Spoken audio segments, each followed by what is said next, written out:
Hello ನಮಸ್ಕಾರಪ್ಪ ಎಲ್ಲ ದೊಡ್ಡ ಮಂದಿಗೆ. ನಾವು ಇವತ್ತು ಹೊಸ ವೀಡಿಯೋ ಮಾಡಾಕತ್ತೀವಿ ರೀ.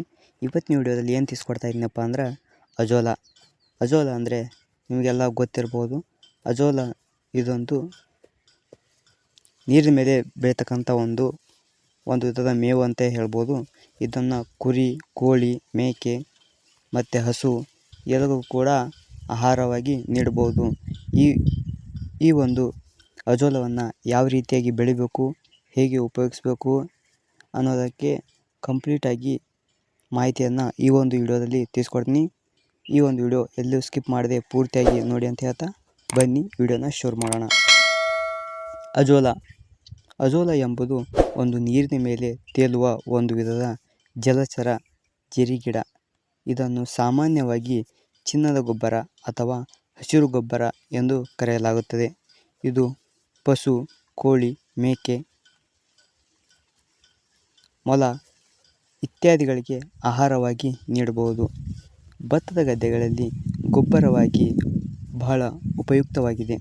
ಅಜೋಲಾ ಬೆಳೆಯುವ ವಿಧಾನ ಮತ್ತು ಅದರ ಪ್ರಯೋಜನಗಳನ್ನು ತಿಳ್ಕೊಳ್ಳೋಣ. ಅಜೋಲಾ ಬೆಳೆಯುವುದು ಹೇಗೆ? ಅಜೋಲಾ ಹೆಂಗೆ ಬೆಳೆಯಬೇಕಪ್ಪ ಅಂದ್ರೆ, ಅಜೋಲವನ್ನು ಬೆಳೆಸಲು ಕಡಿಮೆ ಖರ್ಚು ಮತ್ತು ಕಡಿಮೆ ಸ್ಥಳಾವಕಾಶ ಸಾಕು.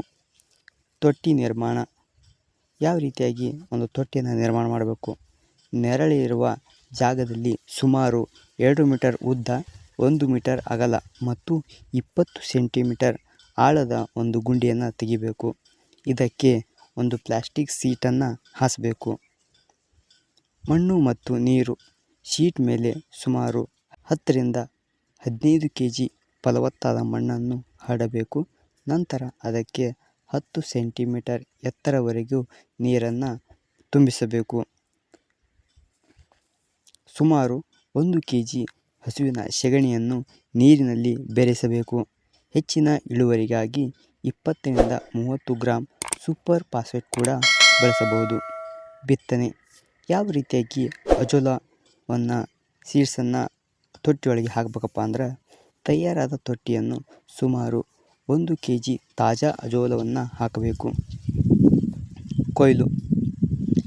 ಎಷ್ಟು ದಿನಕ್ಕೆ ಅದು ಫಸಲನ್ನು ಬರ್ತದಪ್ಪ ಅಂದ್ರೆ, ಬಿತ್ತನೆ ಮಾಡಿದ 7 ರಿಂದ 10 ದಿನಗಳಲ್ಲಿ ಅಜೋಲಾ ಸಂಪೂರ್ಣವಾಗಿ ಬೆಳೆದು ಹರಡುತ್ತದೆ. ಪ್ರತಿದಿನ 1 ರಿಂದ 2 kgಯಷ್ಟು ಅಜೋಲವನ್ನು ತೆಗೆಯಬಹುದು. ಅಜೋಲದ ಪ್ರಯೋಜನಗಳು. ಅಜೋಲಾದಲ್ಲಿ ಸಾರಜನಕ ಅಂದರೆ ನೈಟ್ರೋಜನ್ ಅತ್ಯುತ್ತಮವಾದ ಮೂಲವಾಗಿದೆ. ಪಶು ಆಹಾರವಾಗಿ ಇದರಲ್ಲಿ ಪ್ರೋಟೀನ್, ವಿಟಮಿನ್ ಮತ್ತು ಅಮೈನೋ ಆಮ್ಲಗಳು ಹೆಚ್ಚಾಗಿವೆ. ಇದನ್ನು ಹಸು, ಎಮ್ಮೆ, ಕುರಿ, ಕೋಳಿ ಮತ್ತು ಹಂದಿಗಳಿಗೆ ಆಹಾರವಾಗಿ ನೀಡಬಹುದು. ಹಸುಗಳಲ್ಲಿ ಹಾಲಿನ ಇಳುವರಿ ಪ್ರಮಾಣವು 15 ರಿಂದ 20 ಪಟ್ಟು ಹೆಚ್ಚಾಗುವಂಥ ಹಾಲಿನ ಗುಣಮಟ್ಟವನ್ನು ಸುಧಾರಿಸುತ್ತದೆ. ಹಸಿರು ಗೊಬ್ಬರ. ಭತ್ತದ ಗದ್ದೆಗಳಲ್ಲಿ ಇದನ್ನು ಬೆಳೆಸುವುದರಿಂದ ಮಣ್ಣಿನ ಫಲವತ್ತತೆ ಹೆಚ್ಚುತ್ತದೆ ಮತ್ತು ರಾಸಾಯನಿಕ ಗೊಬ್ಬರದ ಬಳಕೆ ಕಡಿಮೆಯಾಗುತ್ತದೆ.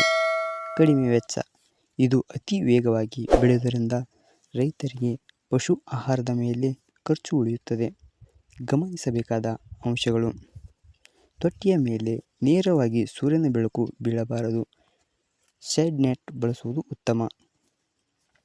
15 ದಿನಕ್ಕೊಮ್ಮೆ ಸ್ವಲ್ಪ ಸೆಗಣಿ ಅಥವಾ ಮಣ್ಣನ್ನು ಬದಲಾಯಿಸುತ್ತಿರಬೇಕು.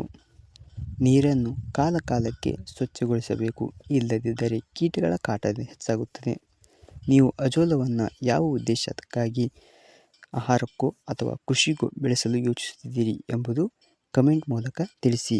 ಈ ಒಂದು ವಿಡಿಯೋ ನಿಮಗೆ ಇಷ್ಟ ಆದರೆ ಲೈಕ್ ಮಾಡಿ, ಶೇರ್ ಮಾಡಿ, ಹಾಗೆ ತಪ್ಪದೇ ನಮ್ಮ ಚಾನಲ್ನ ಸಬ್ಸ್ಕ್ರೈಬ್ ಮಾಡಿ ಅಂತ ಹೇಳ್ತಾ ವಿಡಿಯೋ ನೋಡಿದ್ದಕ್ಕಾಗಿ ಧನ್ಯವಾದಗಳು. ಶುಭವಾಗಲಿ.